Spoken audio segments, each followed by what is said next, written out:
So this is going to serve as our before. This is my ironing board, which I genuinely love. It is an all metal ironing board, so you don't have to worry about it rusting or getting moldy or anything like that.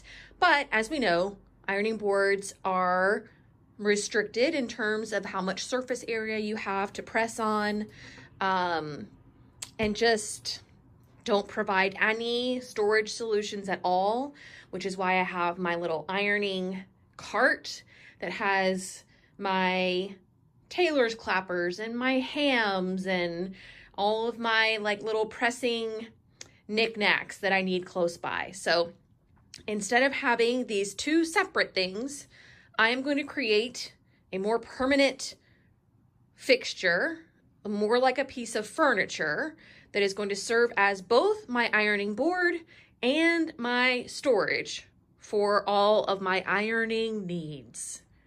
So here's how you do it. So I purchased this little rolling cart from Walmart. I think it came in at right around 50 bucks.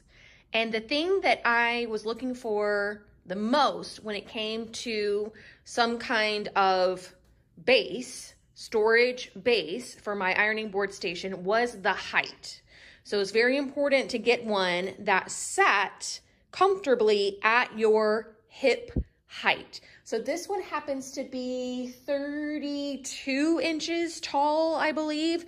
I was shooting for 35, but settled for 32 because it was such a good price.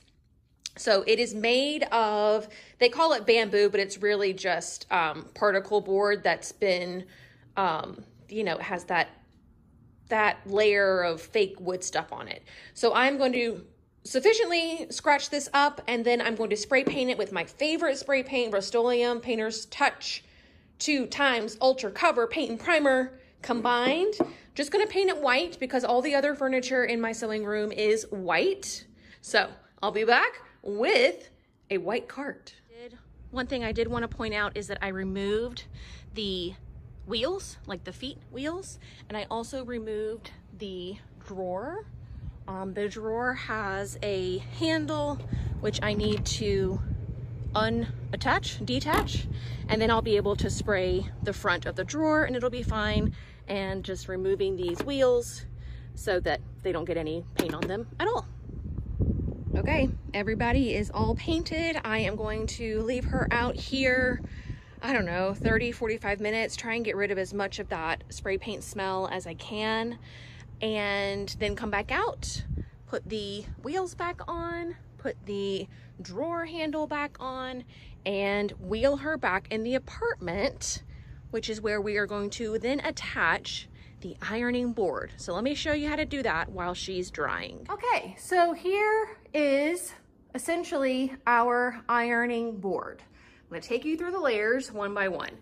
So this is a piece of what they call MDF, medium density fiberboard. It's probably what you're more familiar with, like with the furniture from Target, shelving, things like that. It is smooth on all sides. You don't have to worry about sanding it down. Not that we would do that to cover this anyways, but you just don't have to worry about any splinters. Then I got some medium loft batting from the fabric store. I got some canvas duck cloth. So it's really thick, but 100% cotton. And then this is the ironing board cover material. It's literally called that.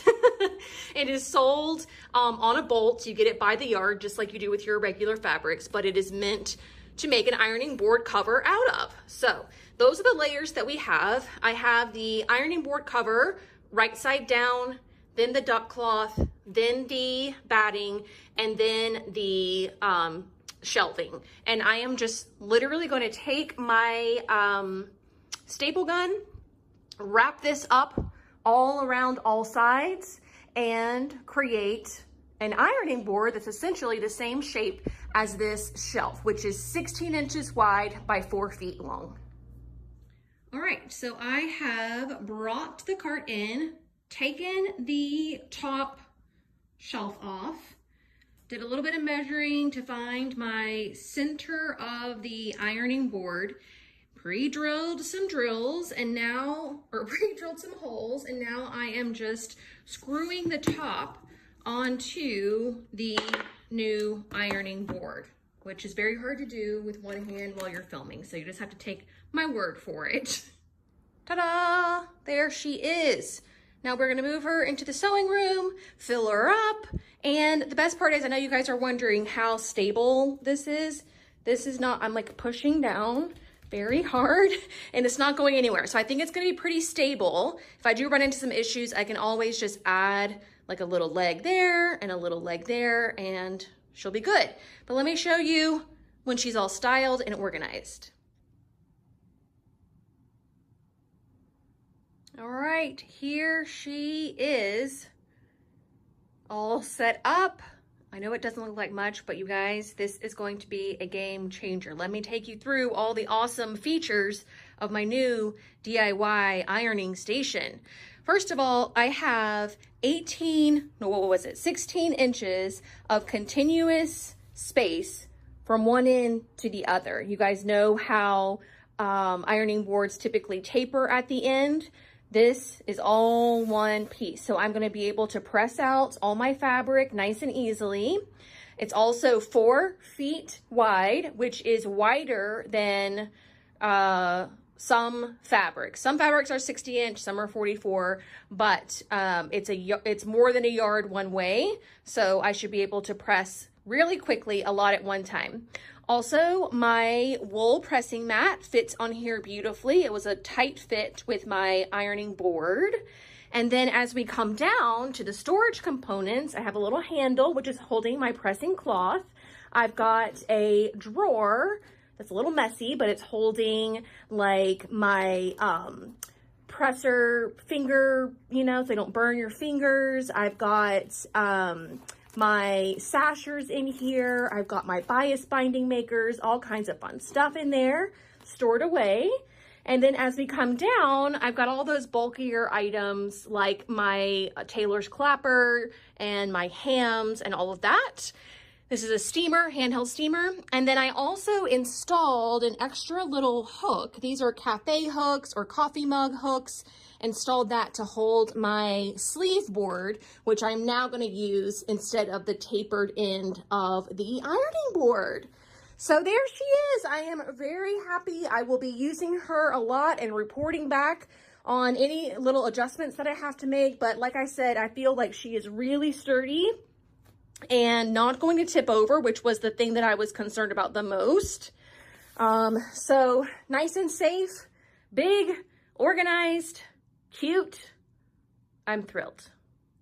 Let me know if you guys are going to be tackling this project yourself. I will have links in the description box for all the products that I use to make this. And I would be thrilled if you guys were able to put this tutorial to use in your own sewing space. But that is going to do it for me today. Thank you all so much for watching. See you soon. Bye.